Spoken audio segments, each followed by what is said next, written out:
Needed Raw. That's Bob Dylan bringing us in. Sundown on the Union. Fall of the Republic on DVD at Infowars.com. Joe Rogan in studio, JoeRogan.net. That's a good goddamn Bob Dylan song. How do I get that? Do I get that off the iTunes? Please don't use the Lord's name in vain, Joe. Oh, sorry. G-damned. What is the name of that song? It's Sundown on the Union. Sundown on the Union. I like it. How prophetic that Dylan felt. Okay, we're here at the end of the show. We're going to do 20 minutes overdrive. Joe Rogan, I really appreciate him being here. JoeRogan.net, a wild guy, a patriot, host of the UFC, and so much more. Bitches. And he's going to be at the... you were like wild today. What is going on? You usually nothing. Come on. Hello. All right. We got 3-4 minutes left in the show. I want to end it. The New World Order. I want to end it with AM 1360's Richard Hunter, KMNY, so we can do a quick talk with him so he can air it there locally in drive time and get people calling in about the discussion. Good to have you here, Richard. Hey, Alex. What's up, Joe? Hey, what's happening, man? Okay, I know this is for your show. Yeah, so just go ahead, man.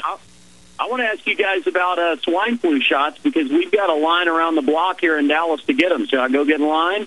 The CFR audio just got released a few days ago where the CFR, Council on Foreign Relations, is internally talking a month ago about people don't want it. How do we do it? Well, we release limited amounts and then hype it up that it's only at certain places, so the few idiots that want it all run down there to get it, and it creates artificial scarcity, like toy companies have been caught staging those Christmas toy riots with local news media that's in on it, and then they can make $1 billion off the turbo doll or whatever it is. Everybody wants it, and then everybody goes. Yeah, so false artificial scarcity is what's being created. Plus, it's all over the news that they're forcing school children to take it all over the country. And when they get caught, they say, oops, it was an accident. So the truth is, more than 60% of U.S. doctors, German doctors, British doctors are refusing to take it. Nurses in New York sued so they wouldn't have to take it. This stuff is dangerous. There's all sorts of autoimmune problems. The insert admits it has mercury. It can cause Guillain-Barré disorder. It can cause autoimmune disorders. It can cause sterilization. Joe Rogan, host of the Ultimate Fighting Championship, UFC. What's your take on the vaccines? Well, there's certainly a lot of money involved in vaccines, and you have to look at that. And anyone who doesn't look at that is a fool. There is a lot of money to be made vaccinating all these people. We're talking about billions of dollars nationwide. And my friend Steve is a doctor, and my friend, whenever there's any issue in the news, I call him up. I've known him for like 20 years. And I said, what is the deal with the swine flu? And he said, here's the deal. There was an issue going on in Mexico. The media jumped on it. The media said, look, there's a new flu in Mexico. It's very dangerous. And only a few people had died from it. In comparison to regular flu, it was very minuscule, in fact, like the deaths, the fatalities. So he said what happens is the government sees that the media is following this stuff, and they say, well, we have to cover our ass now. So the government starts covering their ass and preparing people for the swine flu. And then the media says, well, look what the government's doing. And then it gets even crazier. And then, of course, the companies that make these inoculations, they come in like crazy and gangbusters. Joe, you're right that is part of what happened, but the companies were already making this same H1N1 a year ago before this happened, and I covered in January on air that there was going to be a staged flu run because they were training for martial law drills all over the country. The good news is the public hasn't bought it, so they're having to pull back, though Obama did declare his emergency. We document what's really going on in Fall of the Republic at Infowars.com. But I want to thank AM 1360 for having us on. Richard, good to be with you. Thanks, Alex. See you, Joe. Thanks, man. There goes Joe Rogan. That guy was on for 3 seconds. He said 4 words. We beat him down. No. He wanted to interview me during the breaks. No, but you during the breaks, at him. During the breaks, I do a lot of radio interviews, just like you do. I mean, I bet you do interviews every week, don't you? Yeah, pretty much. Yeah. So you think that this is all a scheme? I know it is. Used to.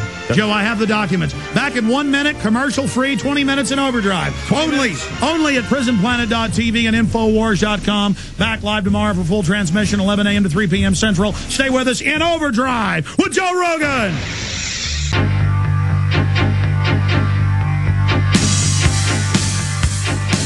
I am enjoying having Joe Rogan in studio. I'm enjoying being here. And we've got Ari and we've got Brian. Hey, what do you... Because I check out JoeRogan.net. I check out Brian's website. I check out Ari's material. And I see some photos and some video posted. But this guy's shooting video at 4 o'clock in the morning when we're in Las Vegas. I mean, what is all this video going into? It's the New World Order. Brian is the actual New World Order chief. He's the head guy. It's like, what was that movie with Kaiser Soze? You know, when you think that this loser is just a loser, but it turns out he's Kaiser Soze? That's Brian's Kaiser Soze. No, I understand. He's like a master of viral internet media. He is the master. He's the #1 guy. He's also the master of hummingbirds. He knows hummingbirds inside and out. And I like hummingbirds. He's a professional video editor. He just makes brilliant little videos. No, I know, but I'd like to see a big extended Joe Rogan behind the scenes. Yeah, but Joe Rogan, mayhem. Most of the interesting stuff we do something with, but a lot of it is, hey, let's go eat. It's just like this stuff, you know. A lot of it is, oh, who farted? You know what I mean? A lot of it is not that interesting. All right, Joe, we got 20 minutes left. I am going to try to just sit back, which is hard to do, and shut up. Come on, and I want Joe Rogan's view on the world, technology advancing at an accelerated rate. Humans can't, evolve psychologically to deal with it. That's absolutely true. Okay, well, you get where I'm going then. Talk about that. That's a fascinating thing. I mean, if you look at, physically how we have developed and evolved, we haven't evolved that much over the last, few thousand years, but technology has just gone through the roof. It's gotten to a crazy place where we have this unbelievable control over our environment, the ability to construct giant buildings and send photos through the air. I mean, it's it's a very, very heady thing, and I think it would take like an incredibly enlightened society just to deal with what we're capable of right now. Never mind what's coming in the future as this, exponentially increasing technology, the advancement, the innovation. It's all coming at like this incredibly rapid pace. And, physically we're like the same. Emotionally, we're still tribal monkeys, but we have this incredible power now.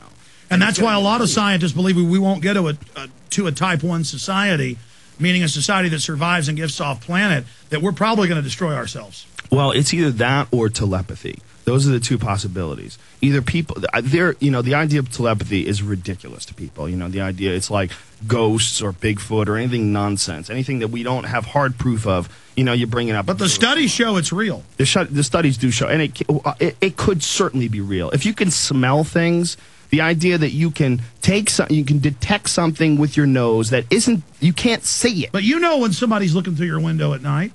Sometimes. I can't tell you how many times I have known somebody's looking at me when I'm walking around on my family ranch. They say that is the #1 way that they can show that there is some sort of a connection between human beings telepathically is the ability to recognize when someone's staring at you. They've done scientific studies on that, and they've proven beyond a shadow. Look, 100% of the time when I'm in a restaurant and I feel somebody staring at me, especially if it's with bad intent, there's some redneck doesn't like me or something, I'll feel it and I'll turn around and they'll be going and they'll go. Yeah, that's a weird thing, isn't it? It's a weird thing that we can detect that.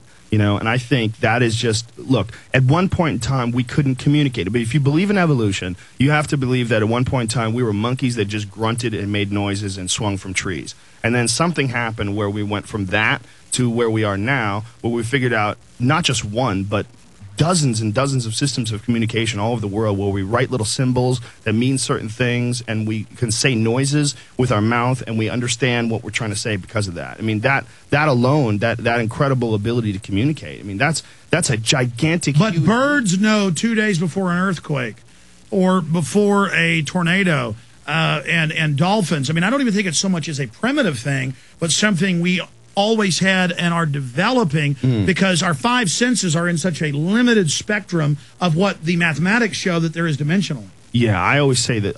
We've talked about this on the show before. I call it the fart principle.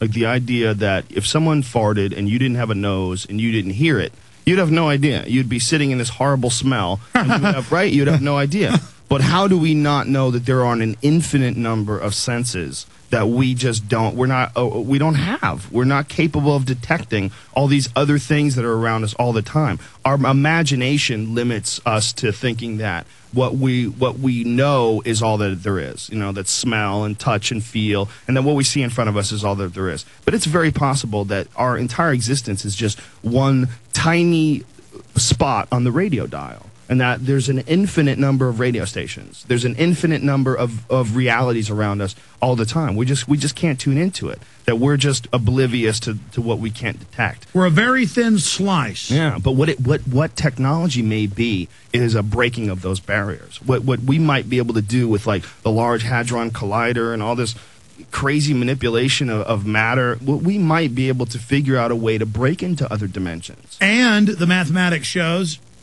that stuff 100 years ago developed the A-bomb, equations on a chalkboard.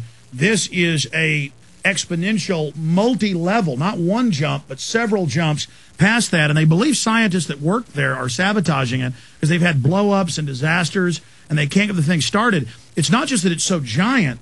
They're not just going to be slamming heavy particles into blocks of lead. They're going to be accelerating uranium, plutonium, and other very explosive, unstable isotopes into each other at light speed. And the scientists say, well, it could create a black hole. It could create a strangelet. It could create a quantum particle that sinks to the center of the Earth and begins replicating, and then, boom, the whole planet's gone. We can't help it. We have